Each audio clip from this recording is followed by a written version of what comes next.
واستنى بسنته إلى يوم الدين أما بعد. Kita sambung tuan-tuan dan puan-puan dan alhamdulillah Allah Ta'ala sekalian.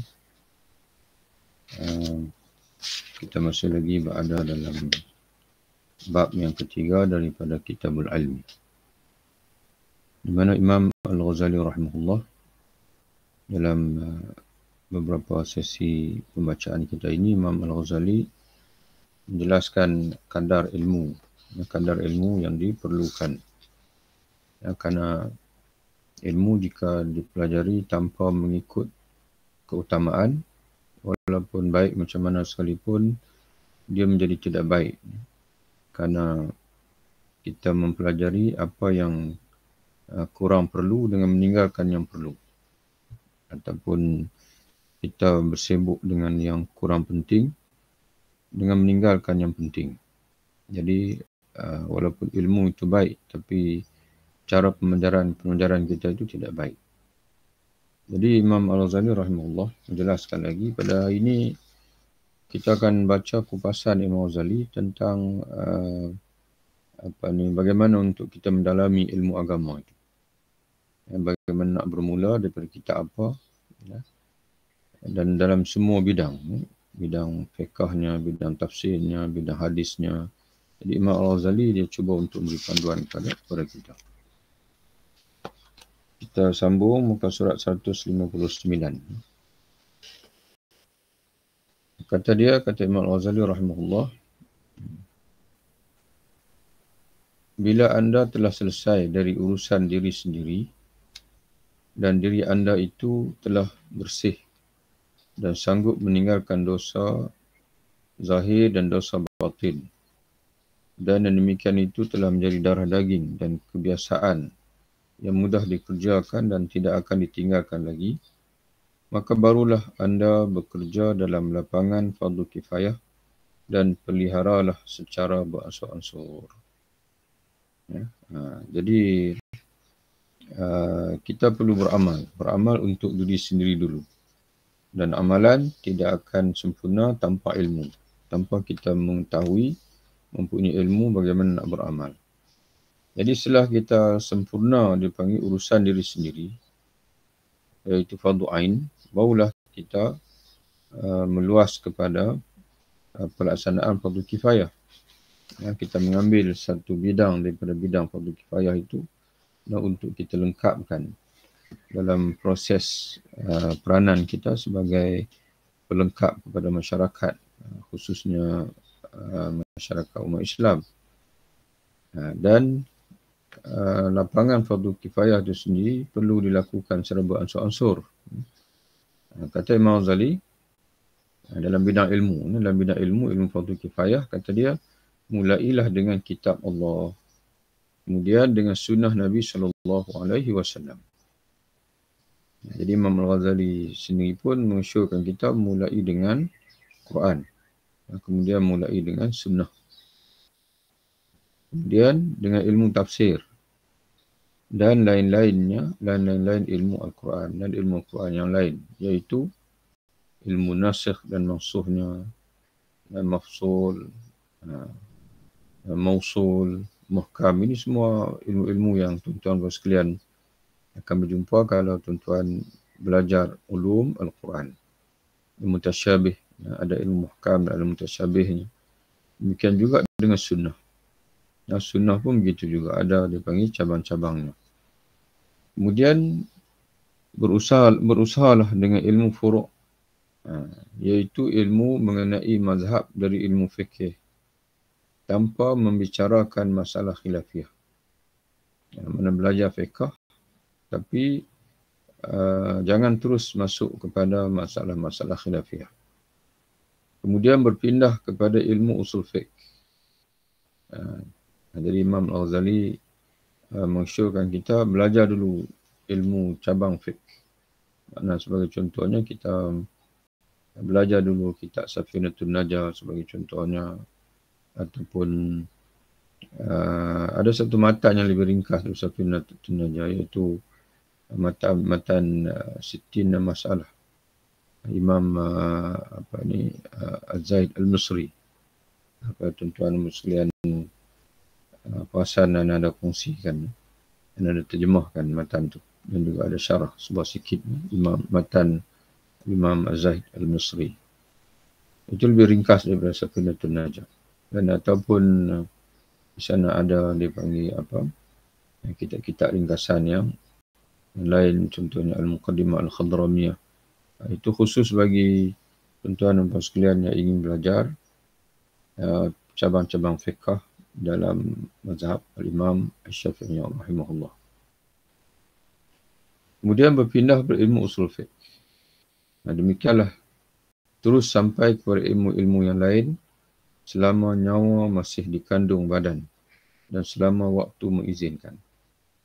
Jadi sebab itu kena mulakan dengan Quran, dengan belajar membaca Al-Quran, dan juga belajar sebuah sedikit tafsir Al-Quran, tafsir ayat-ayat pendek dan sebagainya. Kemudian belajar sunnah Nabi, belajar matan Arba'in An-Nawawi sebagai contohnya. Dan di sana ada matan Arba'in yang lebih ringkas, iaitu Arba'in As-Suyuti. Dan kedua-duanya anda telah terjemahkan. Dan anda tak ingat anda kongsi itu tidak. Dan insyaAllah anda akan cuba kongsikanlah. Dan matan Arba'in An-Nawawi. Dan lebih pendek daripada itu Arba'in As-Suyuti. Hadis yang pendek, bukan sebaris-sebaris saja hadisnya.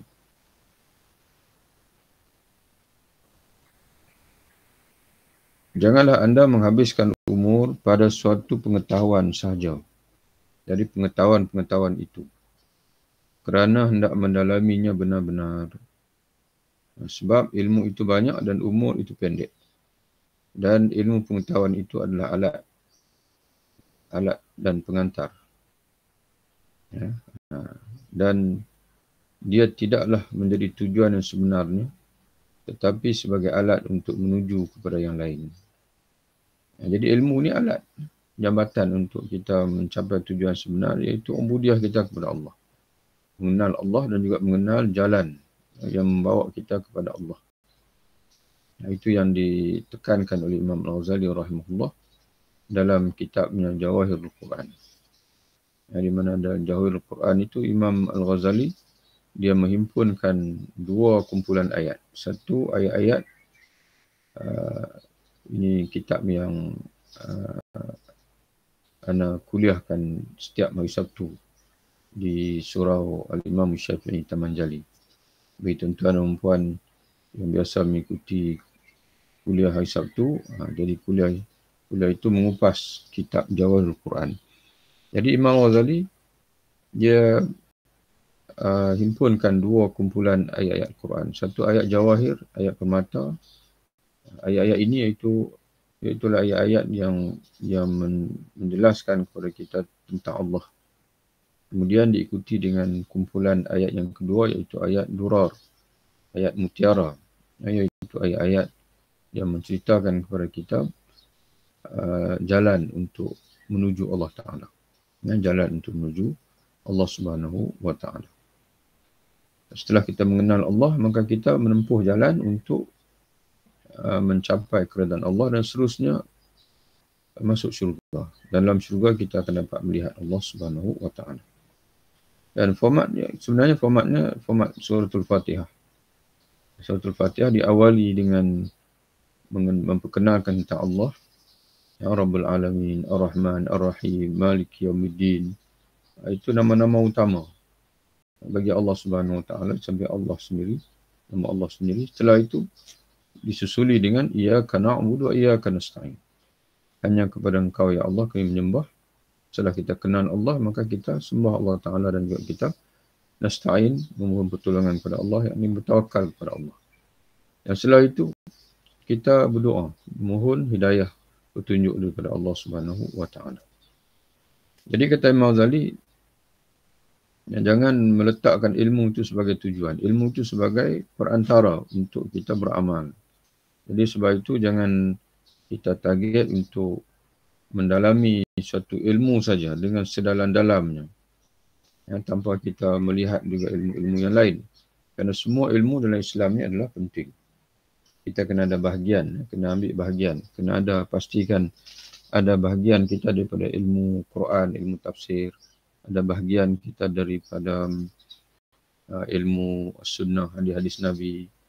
Jadi sebab itu ada ayat Quran kita kena hafal, ada hadis-hadis Nabi yang kita kena hafal. Kemudian ada bahagian yang kita perlu ambil daripada fiqh. Dan ada bahagian yang perlu kita tahu daripada usul fiqh. Dan begitu juga ilmu-ilmu keduniaan pun kena tahu juga. Ada bahagian kita ilmu politik, jangan sampai orang menipu kita dalam politik. Kerana kita ni jahil tentang politik dan tentang ekonomi, kena tahu sebab sedikit. Jadi samping kalau kita berhasrat untuk mendalami satu bidang, maka boleh kita dalami, tapi jangan sampai kita ketinggalan daripada ilmu-ilmu dalam bidang yang lain. Itu Imam Ghazali nasihatkan kita begitu. Dan tiap-tiap yang dicari untuk tujuan yang lain, maka tidaklah layak tujuan yang sebenarnya itu dilupakan, lalu diperbanyakkan yang dicari itu. Dan kita bergelumang dengan benda yang dicari, padahal benda yang dicari itu hanyalah sebagai jambatan saja, bukan tujuan. Dan kita lupa tujuan. Dan kita lupa tujuan yang sebenar. Sebagaimana Imam Al-Ghazali selalu memperingatkan kita, orang yang bersibuk-sibuk diri untuk menjawab soalan orang lain, padahal lalu dia lupa beramal, dia lupa menyucikan diri, maka dia membuang masa kepada perkara yang bukan tugasnya pun. Sebaliknya dia lupa diri dia sendiri. Mengenai ilmu bahasa umpamanya, kata Imam Ghazali, singkatkanlah sekadar dapat memahami dan bercakap-cakap dengan bahasa Arab itu. Dan dipelajari yang luar biasa dari ilmu bahasa itu. Ini kena buat hasyiah sikit lah. Maksudnya Imam Ghazali sebut dalam kitab bahasa Arabnya iaitu Gharibul Quran. Gharibul Quran. Dan dipelajari Gharibul Quran dari ilmu bahasa itu. Gharibul Quran iaitu lafaz-lafaz yang gharib. Lafaz-lafaz yang agak asing daripada orang awam.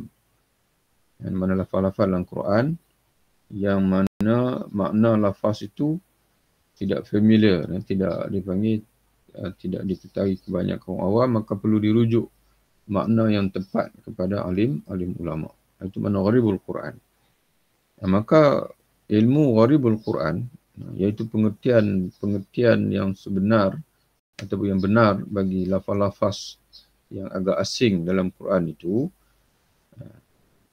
hendaklah dipelajari sekadar untuk difahami yang luar biasa, maknanya yang gharib itu dari susunan Al-Quran dan hadis. Di sana ada juga gharibul hadis.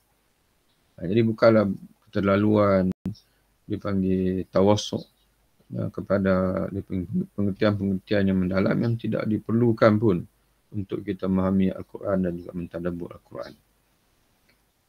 Selepas ini Imam Ghazali akan sebut, dia cadang contoh beberapa kitab tafsir yang ringkas, kemudian yang agak luas dan tak perlu kata dia untuk terlalu mendalam sangat. Tinggalkanlah berdalam-dalam padanya dan singkatkanlah dari ilmu tata bahasa, yang ilmu nahu itu sekadar yang berhubungan dengan kitab suci dan juga sunnah Nabi SAW. Tidak ada satu ilmu pun melainkan mempunyai yang ringkas, yang sedang dan yang mendalam. Jadi semua ilmu, tak kiralah tafsir ke, ilmu fiqh ke, ilmu akidah ke, dia ada 3 peringkat. Ringkas, kemudian yang sedang dan juga yang mendalam. Kami tunjukkan tadi mengenai ilmu hadis, tafsir, fikih dan ilmu kalam untuk dapat diambil perbandingan kepada ilmu-ilmu yang lain. Jadi selepas ini Imam Ghazali akan sebutkan contoh. Contoh dalam ilmu tafsir, kadar mana yang perlu kamu pelajari dan kadar mana dianggap sebagai berlebihan. Dalam fikih pun sama. Maka yang singkat tentang ilmu tafsir, dia ada 3 kategori: singkat, sedang dan juga mendalam. Maka yang singkat tentang ilmu tafsir adalah yang banyaknya 2 kali dari kitab suci Al-Quran sendiri. Maknanya sekali ganda Al-Quran lah. Kalau bilangan ayat Quran ada 6,000 ayat lebih. Orang Melayu kata ayat Quran ni ada 6,666. Tapi para ulama kata tidak sampai jumlah itu. Dia sekitar 6,300 lebih. Jadi tafsir yang singkat kata Ghazali lebih kurang mempunyai perkataan atau kalimah dalam 12,000. Mana sekali ganda. Seumpama, contoh dia bagi tafsir. Seumpama tafsir yang disusun oleh Ali Al-Wahidi, Al-Imam Al-Wahidi An-Naisaburi, iaitu Al-Wajiz. Dalam kuliah-kuliah tafsir yang anda sampaikan, ini di antara rujukan utama lah, Al-Wajiz. Dalam kuliah tafsir Maghrib. Selalu kuliah Maghrib mana tu, kuliah tafsir. Ada dua rujukan yang utama yang anda biasa rujuk. Yang pertama Al-Jalalain, Imam Suyuti dan juga Imam Mahalli, Imam Jalaluddin Al-Mahalli dan juga Al-Suyuti, dan satu lagi kitab Al-Wajiz ini. Dan kitab Al-Wajiz ini lebih ringkas lagi daripada Al-Jalalain. Dan sekiranya memang kalau sekadar kita nak memahami ayat Quran tu memang memadai. Tapi kalau kita nak faham kaitan ayat dengan ayat, itu perlu rujuk pada tafsir yang lain lah. Dan kalau yang agak moden, tuan-tuan bos sekalian boleh tengok tafsir Al-Wajiz, Imam Syekh Az-Zuhaili, kemudian tafsir Al-Wasit Al-Zuhaili juga. Dan di antara tafsir yang baik juga ialah Al-Mukhtasar fi tafsir Al-Quran. Ini dikarang oleh Al-Mukhtasar fi tafsir Al-Quran, dikarang oleh ramai ulama, bukan seorang ulama. Oleh ramai ulama. Dia ada kitab yang kecil, ada yang ringkas. Dia ada terjemahan. Al-Mukhtasar ni ada terjemahan dia dalam bahasa Indonesia lah. Indonesia rajin terjemah. Dan banyak lagi sebenarnya. Banyak lagi. Dan kalau dalam bahasa Melayu yang agak ringkas iaitu Pimpinan Ar-Rahman. Tafsir Pimpinan Ar-Rahman. Itu bagian sendiri yang terbaik lah untuk dibaca oleh umat Islam. Dia lebih kurang sama macam Imam Ghazali sebut. Al-Wajiz. Kalau nak meluas tu, kalau dalam bahasa Melayu, tafsir dalam bahasa Melayu, kalau yang sederhana, selepas ini Ghazali akan sebut sederhana, ini kita akan sebut selepas ini insyaAllah. Yang sedang pula adalah yang sampai 3 kali dari Al-Quran sendiri seperti yang disusun oleh Ali Al-Wahidi, iaitu Al-Wasit. Jadi Imam Al-Wahidi ini dia ada Al-Wajiz, dia tafsir. Al-Wajiz, ada Al-Wasit yang sederhana, dan juga ada Al-Basit yang luas, yang tawassuk. Dan di balik itu adalah secara mendalam. Mana di balik mana selain selepas itu. Mana selepas dia panggil yang sedang, yang ringkas, yang singkat, yang sedang dan juga yang meluas itu ialah yang sedang. Atau setelah itu adalah yang secara mendalam, yang tidak diperlukan benar. Mana yang tidak benar-benar diperlukan oleh orang awam lah. Orang ulama lain, ulama dia perlu baca lah dengan meluas. Dan tidak akan habisnya selama umur. Mana kalau kita mengejar, tak akan habis. Tak akan habis. Jadi sebaiknya kita utamakan mengikut keperluan. Dalam bahasa Melayu, tuan-tuan sekalian, tadi kita sebut tafsir yang singkat. Nak cadangkan tuan-tuan sekalian tafsir Pimpinan Ar-Rahman. Kalau yang sederhana, setakat yang tahulah, mungkin ada yang lain lagi. Ada satu tafsir yang dikarang oleh ulama Indonesia, iaitu Ustaz Ahmad San Haji. Iaitu Amrul Asir. Amrul Asir. Asalnya tafsir ini adalah kuliah tafsir yang beliau sampaikan di radio, kemudian dibukukan. Amrul Asir ni dia sederhana dan bahasanya pun elok, senang difahami, dan pengambilannya tu banyak daripada tafsir Al-Maraghi. Tafsir Al-Maraghi. Dan bagi tuan-tuan yang nak mendalam sungguh, itu tafsir Hamka lah, Al-Azhar. Tidak ada tafsir yang karya dalam bahasa Melayu dalam tafsir yang seluas tafsir Al-Azhar, ada 30 juzuk. Dan kalau tuan-tuan mungkin agak bimbang dengan bahasa Indonesia, bahasa lama, itu tuan-tuan boleh dapatkan cetakan baru oleh PTS. Di PTS dikeluarkan dalam versi yang baru, Rumi baru. Tapi anda pun tak boleh nak komen sangat sebab hanya tengok saja, tapi belum tengok konten tu macam mana, sejauh mana kualiti bahasa penyampaian di dalamnya. Ada pun hadis yang singkat padanya,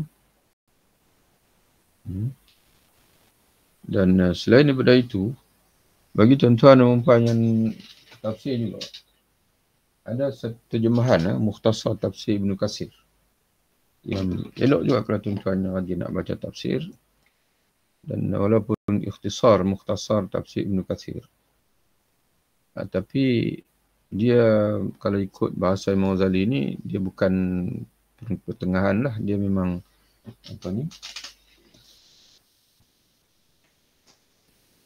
dia memang masuk dalam mendalam. Ini tafsir Ibn Katsir, dia ada 10 jilid. Ini ringkasan, terjemahan ringkasan yang diringkaskan oleh Syekh Dr. Muhammad bin Al-Syekh. Ini dia ringkasan tafsir Ibn Katsir. Ini pun ada sahabat dia hadiah pada ana 10 jilid.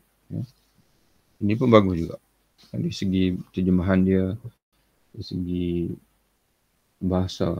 Karena karya terjemahan ini, tuan-tuan sekalian, kalau tuan-tuan dan perempuan yang boleh baca dalam bahasa Arab, tuan-tuan senang beli saja Mukhtasar Ibn Katsir, kitab dalam bahasa Arab. Tapi kalau karya terjemahan, satu perkara yang tuan-tuan dan sekalian perlu perhatikan ialah kualiti terjemahan. Kualiti terjemahan. Banyak terjemahan yang tidak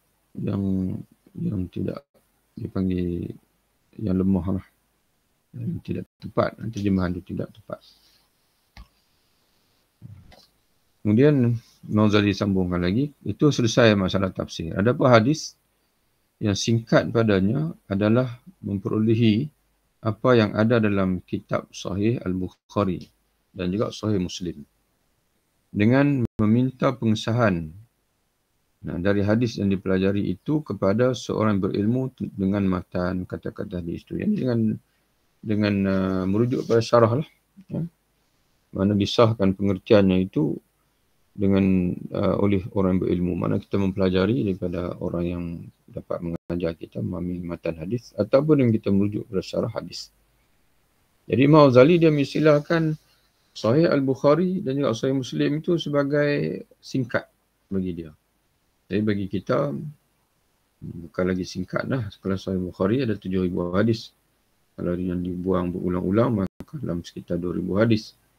Tapi bagi ulama-ulama dulu, mempelajari Sahih Bukhari dan Muslim itu minima. Tak boleh kurang daripada itu lagi. Itu mana kalau kurang daripada itu lagi, maknanya kita tu sudah dipanggil disebut sebagai orang yang lalai lah. Lalai dalam pengajian hadis. Maknanya malas mempelajari hadis. Tapi pada kita ini, biasa disebut sederhana itu Matan Arba'in An-Nawawi. Kemudian diikuti dengan Umdatul Ahkam, ada 300 hadis. Kemudian diikuti dengan Bulughul Maram, ada sekitar dalam 1,700 hadis. Atau Riyadhus Shalihin, sekitar 2,000 hadis. Tapi ulama-ulama dahulu, kata Imam Ghazali sini, yang singkatnya, makna jangan kurang daripada Sahih Al-Bukhari, juga Sahih Muslim. Mengenai perawi-perawi dari hadis itu, maka anda cukuplah sahaja dengan perawi-perawi sebelum anda sendiri. Ini terjemahan dia sebenarnya perlu dibetulkan. Kerana dalam kitab Arabnya, Imam Ghazali sebut, Ufita bima tahammalahu man qablaka. Mana mengenai perawi-perawi, kerana dalam kitab-kitab hadisnya ada perawi dia, an tu. Ataupun qala, ataupun haddasana dan sebagainya. Itu kata Imam Ghazali, itu tak perlu kamu nak sibukkan. Memadai dengan apa yang dinakalkan oleh lama tahammalahu man qablaka. Apa yang telah dinakalkan oleh orang sebelum kamu.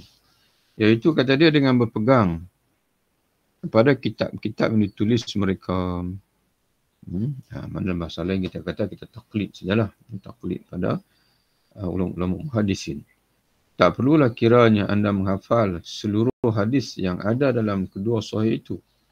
Tetapi berusahalah sehingga apabila memerlukan kepadanya, maka sanggup mencarinya. Sanggup ni tuan-tuan tulis hasyiah sikit. Iaitu mampu. Tak kala memerlukan kepadanya, maka anda mampu mencarinya dalam kitab hadis yang tersebut tadi.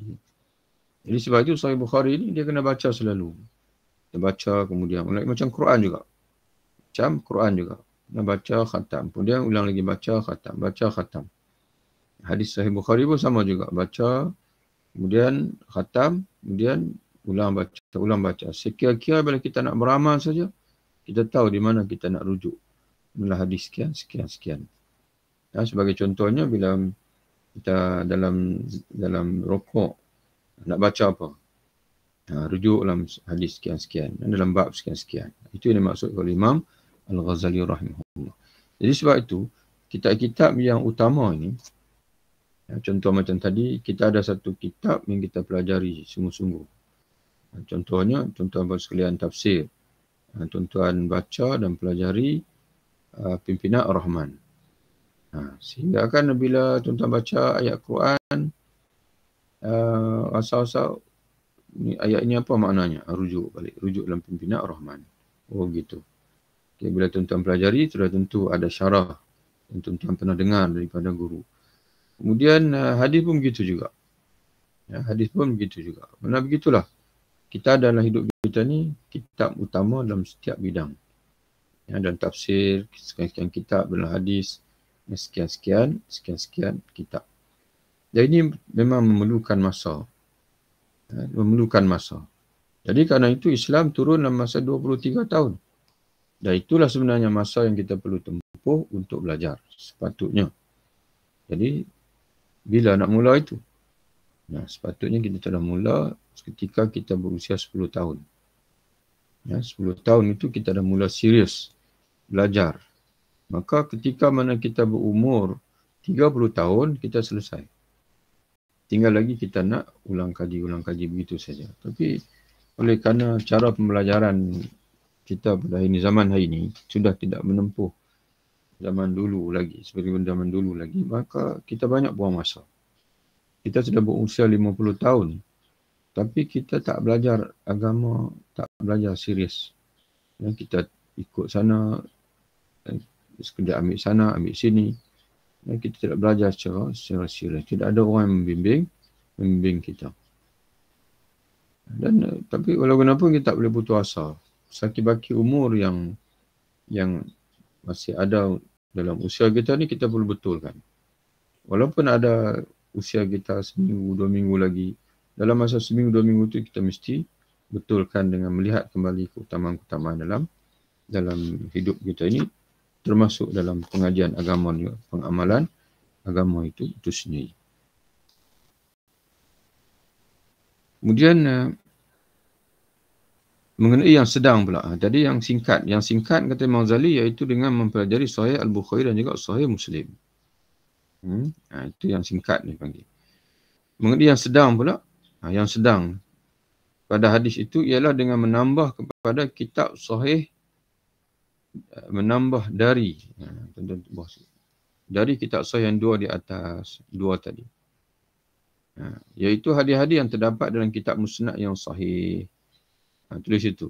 Iaitu panggil selain daripada Sahih Bukhari dan Muslim, ada 4 lagi kitab hadis yang bersanad. Makna Musnad di sini adalah kitab hadis yang bersanad. Iaitu Abi Daud, Tirmizi, Sunan Abi Daud, Sunan Tirmizi, Sunan Ibnu Majah, Sunan An-Nasa'i. Kemudian kalau nak tawasuk lagi, Musnad Imam Ahmad, Muwatta' Malik dan juga Sunan Ad-Darimi. Jadi 9 semua. Ada Sahihain, 2 kitab sahih, Bukhari Muslim. Kemudian ada Sunan Sittah, ataupun Kutubus Sittah, iaitu Daripada dua tadi tambah 4 lagi, itu sunan. Sahih Bukhari, Sahih Muslim, Sunan Abi Daud, Sunan Tirmizi, Sunan Ibnu Majah, Sunan An-Nasa'i.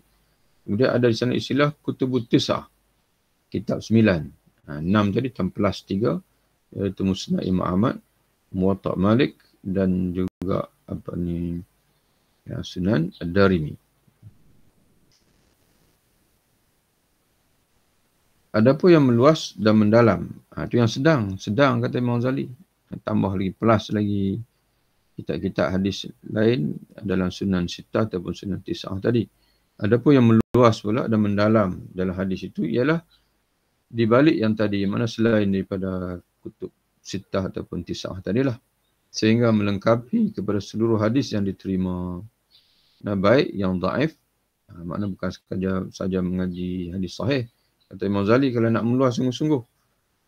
Tapi yang meluas ini tak diperlukan oleh kita orang awam. Jadi meluas ini merangkumi mempelajari hadis keseluruhan hadis yang diterima. Mana yang diterima daripada Nabi SAW.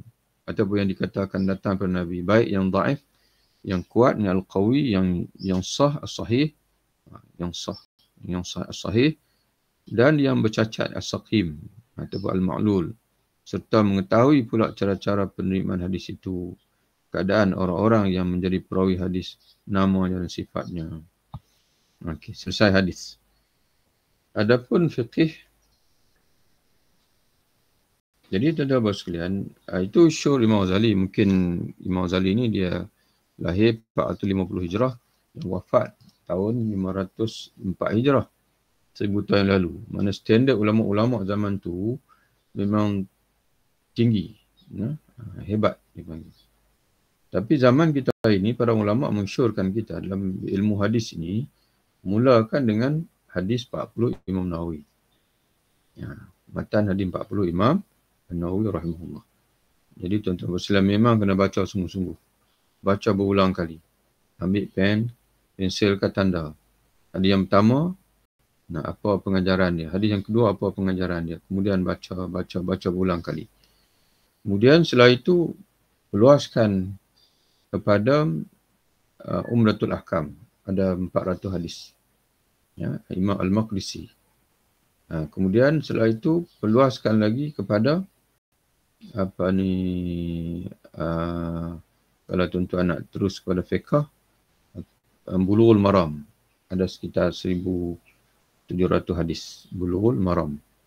Dia memang susun mengikut bab-bab fiqh. Tapi kalau tuan-tuan rasa tak mau nak tawassuk hadis fiqh, nak tawassuk, nak memperluaskan kepada hadis yang lebih umum, tuan-tuan pelajari Riyadhus Salihin. Yang kitab Riyadhus Salihin Al-Imam An-Nawawi rahimahullah. Jadi kitab Riyadhus Salihin itu ialah kitab tazkiyah. Dan kitab tazkiyah, dia tentu ada Fadhil Amal, bukan saya tazkiyah. Fadhil Amal, ada dipanggil Al-Manhiyat dan sebagainya. Dia boleh kita andaikan sebagai kitab Ihya Ulumuddin dalam versi hadis.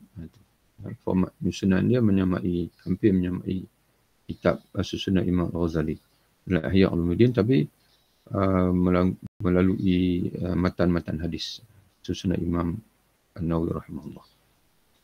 Kemudian Imam Al-Ghazali rahimahullah masuk pada fiqh pula. Adapun fiqh kata dia, yang singkat padanya ialah apa yang terkandung dalam kitab Mukhtasar karangan Al-Muzani, bukan Al-Mazani. Al-Muzani, iaitu anak murid Imam Syafi'i. Lahir tahun 175 Hijrah, wafat tahun 264 Hijrah. Mukhtasar Al-Muzani. Satu jilid saja. Di sana ada Mukhtasar Al-Buwaiti. Cuma Mukhtasar Al-Buwaiti ni anak murid Imam Syafi'i juga kurang famous sikit. Al-Muzani lagi famous. Lagi terkenal. Kitab mana telah kami susun.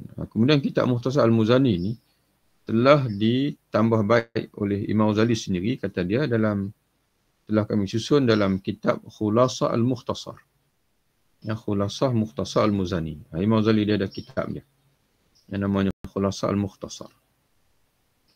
Yang sedang pula daripada fiqh itu ialah yang sampai 3 kali banyaknya daripada Mukhtasar Al-Muzani tadi, mana 3 kali ganda dia panggil ketebalannya tu, iaitu kira-kira sama dengan isi kitab Al-Wasit minal mazhab, karangan kami, kata Imam Ghazali. Jadi Imam Ghazali ni dia ada karang kitab Khulasa al-Mukhtasar. Kemudian dia ada kitab fiqh yang lebih luas daripada Khulasa al-Mukhtasar yang dia beri nama Al-Wasit. Al-Wasit minal mazhab. Dan yang mendalam. Dan mendalam pula dalam bidang fiqh ini, iaitulah yang melebihi dari apa yang kami muatkan dalam Al-Wasit tadi. Dan seterusnya sampai kepada kitab yang besar-besar. Jadi Imam Ghazali, dia juga ada menulis kitab yang lebih luas daripada Al-Wasit tadi, yang sederhana kata dia, iaitu namanya Al-Basit. Ya, Al-Basit. Al-Basit ni, ringkasan kepada kitab Tok Guru dia, Imam Al-Juwaini, iaitu Nihayatul Matlaq. Ya. Imam Ghazali ringkaskan kepada Al-Basit. Adapun ilmu kalam, maka maksudnya ialah menjaga akidah yang dinukilkan oleh sunnah dari ulama salaf yang saleh. Tidak lain daripada itu. Jadi kita berhenti di sini insya-Allah. Nanti kita akan sambung lagi. Dan khusus untuk fiqh tuan-tuan sekalian, kita sebut dah tadi, ini Imam Ghazali dia sebut standard zaman dia lah, belajar kitab Khulasah, kemudian ikuti Al-Wasit, kemudian Al-Basit. Tapi bagi zaman kita pada ini, tuan-tuan mulakan dengan kitab Safinatul Najah, ataupun kitab tadi ni, Safinatul Najah banyak terjemahan dia, banyak dipelajari. Kemudian tuan-tuan dan puan boleh juga mempelajari, kalau nak itu yang ringkas, yang singkat, kemudian diikuti dengan yang berikutnya, tuan-tuan boleh pelajari kitab Al-Muqaddimah Al-Khadramiyah, ya. Kemudian tuan-tuan boleh juga pelajari lagi kalau pertengahan pula tuan-tuan boleh pelajari kitab Dr. Az-Zuhaili, Dr. Mustafa Al-Bugha, iaitu apa nama kitab dia, Anda pun tak ingat lah apa nama kitab dia, tapi famous lah, memang kitab dia ni terkenal lah. Nanti kita akan beritahu insya-Allah.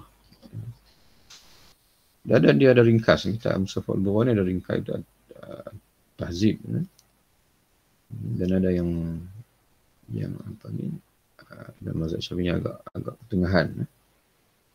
Wallahu a'lam bishawab. Insya-Allah jumpa lagi. Wabillahi taufiq. Assalamualaikum warahmatullahi wabarakatuh.